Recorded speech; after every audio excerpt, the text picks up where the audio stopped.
What do weeds teach us about God's Word? Why don't the weeds ever go away? Have you ever spent hours pulling weeds, spraying them, digging them up, only to look outside a few weeks later and see they've all come back again?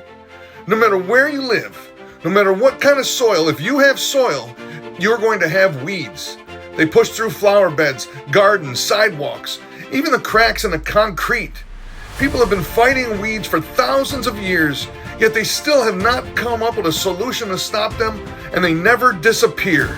That made me stop and think. Maybe weeds aren't just something to get rid of.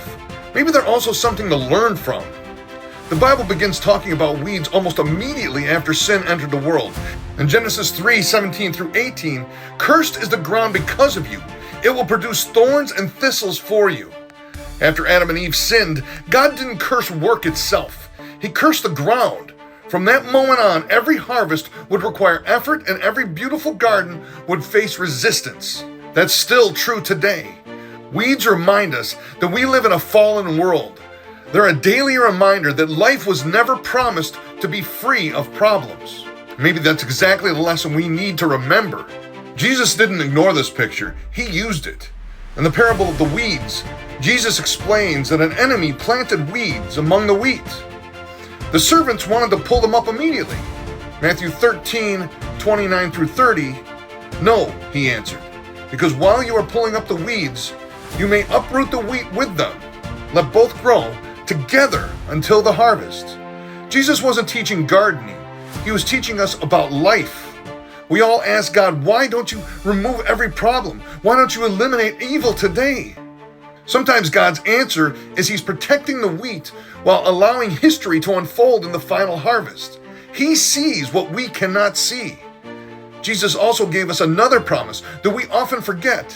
In John 16:33, "In this world you will have trouble, but take heart, I have overcome the world." Notice that Jesus he didn't promise a weed-free life. He promised his presence and his victory in the middle of life's weeds. Problems are not proof that God has abandoned you. They're proof that you're living in the same broken world Jesus told us to expect. And here's something amazing. Some weeds actually help the soil. They prevent erosion. They feed pollinators. They pull nutrients up from deep underground and prepare the ground for future growth. Even something we consider a nuisance can serve a good purpose. Could some of the struggles in our lives work the same way? Not because God enjoys our pain, but because he can grow something beautiful through it. In James 1:2 through 4, "Consider it pure joy whenever you face trials, because you know that the testing of your faith produces perseverance." James isn't telling us to enjoy suffering. He's reminding us that God can use suffering to build endurance, maturity, and deeper our faith. Every weed you pull can remind you of something much bigger. Troubles will come. Difficult people will come. Disappointments will come. But so will God's grace.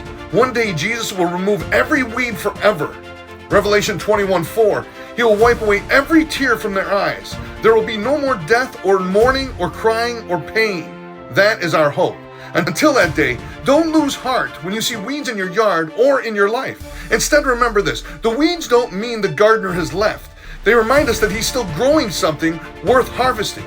Keep trusting him, keep growing, and never forget the final harvest belongs to Jesus.